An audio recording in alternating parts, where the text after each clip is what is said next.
안녕하세요. 보내주신 자료 보니까요. 이게 좀 시작부터 놀랍네요. 네, 그렇죠. 지난 10년 동안에요. 우리나라에서 심근경색 발생이 54% 넘게 늘었다니요. 뇌졸중도 다시 좀 증가세고요. 특히 겨울철에 위험이 커진다고 하고요. 네, 이게 정말 심각하게 받아들여야 할 문제입니다. 그래서 오늘 당신이 공유해 주신 자료들, 질병관리청 최신 통계도 있고, 전문가 칼럼, 병원 건강 정보, 심지어 신약 개발 소식까지 이걸 바탕으로 심근경색과 뇌졸중, 그 핵심 내용이랑 좀 의외의 사실들까지 같이 한번 파헤쳐 보려고 합니다. 좋습니다. 그럼 제일 눈에 띄는 통계부터 시작해 볼까요? 2021년 기준으로 보면요. 심근경색 발생 자체는 남성이 여성보다 한 2.8배 그 정도 많다고 나오는데 근데 이게 다가 아니더라고요. 맞아요. 여기서 진짜 주목할 점은요. 일단 발병하면 1년 안에 사망할 확률, 그러니까 치명률이죠. 이게 오히려 여성이 24.1%로 남성 13.1%보다 훨씬 높다는 거예요. 훨씬요. 네. 물론 이제 여성 환자 중에 고령층 비율이 높은 게 원인 중 하나다. 이렇게 분석은 되는데 글쎄요. 단순히 나이 문제만으로 보기는 좀 어려울 수도 있습니다. 뇌졸중도 약간 비슷한 경향을 보이고요. 발생률이랑 치명률 성별 차이가 이렇게 나다니. 우리가 그냥 생각하는 거랑은 좀 달라서 더 주의 깊게 봐야 할 것 같아요. 그럼 근본적인 원인은 뭔가요? 자료들 보면 동맥경화 이게 핵심이던데요. 그렇습니다. 심장 근육에 피를 보내는 관상동맥이라는 혈관 있잖아요. 이게 동맥경화, 그러니까 혈관벽에 콜레스테롤 같은 게 쌓여서 딱딱해지고 좁아지는 거죠. 거기서 문제가 시작돼요. 여기에 혈전, 그 흔히 말하는 피떡이 생겨서 혈관을 딱 막아버리면 그게 바로 심근경색입니다. 그리고 스트레스, 이것도 중요한 위험 요인이고요. 고혈압, 당뇨, 고지혈증, 흡연, 또 기름진 식습관, 비만 이런 것들이 동맥경화를 막 가속화시키는 거죠. 여성의 경우에는 폐경 후에 호르몬 변화 같은 그런 추가적인 위험 요인도 있고요. 그럼 이런 위험이 진짜 닥쳤을 때 어떤 신호를 빨리 알아채야 할까요? 전형적인 증상은 가슴을 쥐어짜는 듯한 통증이라고 하던데 네, 맞아요. 가슴 위에 무거운 돌을 올려놓은 듯한 그런 아주 극심한 통증. 이게 대표적이죠. 때로는 이 통증이 왼쪽 팔이나 목, 턱 쪽으로 이렇게 뻗치는 방사통, 그것도 나타나고요. 식은땀이 나거나 숨쉬기 힘들거나 메스꺼움 같은 게 같이 올 수도 있어요. 이런 통증이 한 20분 이상 계속된다. 그러면 진짜 빨리 응급실로 가셔야 합니다. 그런데 아까 여성 치명률이 더 높다는 게 좀 마음에 걸리는데 혹시 여성분들은 증상이 좀 다르게 나타나서 병원을 늦게 찾거나 그런 건 아닐까요? 자료에도 그런 얘기가 있었던 것 같거든요. 그거 아주 중요한 지적입니다. 진짜 여성분들의 경우에요. 그런 전형적인 가슴 통증 대신에요. 갑자기 너무 피곤하다거나 숨이 확 찬다거나 아니면 소화불량이나 메스꺼움처럼 이게 심장 문제라고 딱 생각하기 어려운 그런 증상만 나타날 수도 있거든요. 뇌졸중도 마찬가지예요.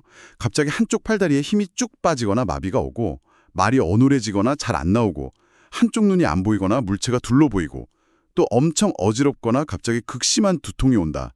이런 증상 보이면 그냥 바로 119 불러야 합니다. 이게 바로 골든타임이죠. 네, 골든타임. 증상 나타나면 절대 직접 운전하거나 기다리거나 아니면 손발 따고 그런 민간요법 절대 안 되고 그냥 바로 119. 이건 정말 몇 번을 강조해도 지나치지 않네요. 그럼 병원에서 급한 불, 예를 들어 스텐트 시술 같은 걸로 막힌 혈관 뚫었다면 그걸로 이제 끝인가요? 전혀요. 이게 정말 중요한 부분인데요. 시술은 그냥 급한 위기를 넘긴 거지 병이 다 나은 게 아니에요. 재발 위험이 상당히 높거든요. 그래서 그 이후의 관리가 어쩌면 더 중요하다고 할 수 있어요.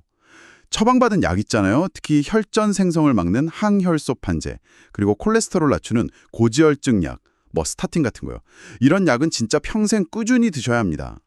약을 그냥 임의로 끊으면 40%나 높아진다는 연구 결과도 있을 정도예요. 40%요?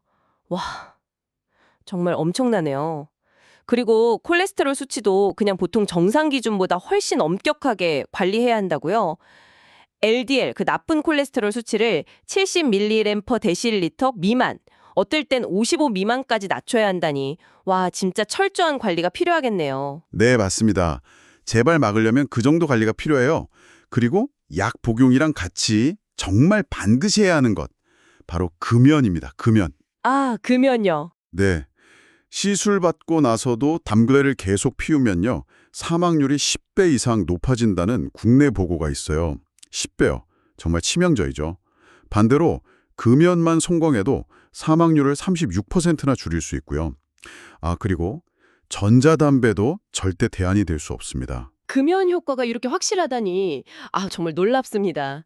금연 말고도 뭐 저염식 위주의 건강한 식단, 규칙적인 운동, 체중 조절, 스트레스 관리 이런 생활 습관 개선이 다 필수적이군요.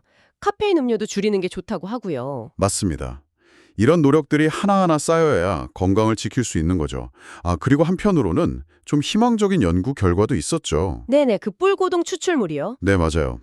국내 연구진이 지준의 뿔고동류에서 추출한 BIO라는 저분자 화합물이 있는데 이게 동물 실험에서 심근경색으로 손상된 심장 조직이 딱딱하게 굳는 거, 그걸 섬유화라고 하거든요. 그걸 줄이고 심장 근육 재생에 도움을 줄 수도 있다, 이런 가능성을 보여서 미국 특허를 받았다는 소식이에요. 아직 초기 단계지만 그래도 꽤 의미 있는 진전이죠. 자, 오늘 심근경색과 뇌졸중 현황부터 시작해서요. 특히 좀 의외였던 발생률과 치명률에서의 성별 차이, 그리고 증상을 빨리 알아채고 신속하게 대처하는 것의 중요성, 마지막으로 시술 후에 평생 지속해야 하는 약물 복용과 특히 금연, 이걸 포함한 철저한 생활관리의 필요성까지 정말 핵심적인 내용들을 잘 짚어본 것 같습니다. 네, 맞습니다. 질병관리청에서 제시하는 9가지 예방 수칙 있잖아요.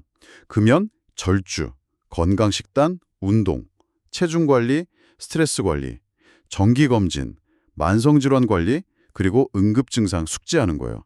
이걸 다시 한번 꼭 기억하시면서 오늘 저희가 나눈 이야기들이 당신 자신과 또 소중한 분들의 건강을 지키는데 좀 실질적인 도움이 되면 좋겠습니다. 마지막으로 한 가지 질문을 던져보면서 마무리할까 합니다. 재발 위험을 안고 평생 관리가 필요한 이 질환들을 생각했을 때요.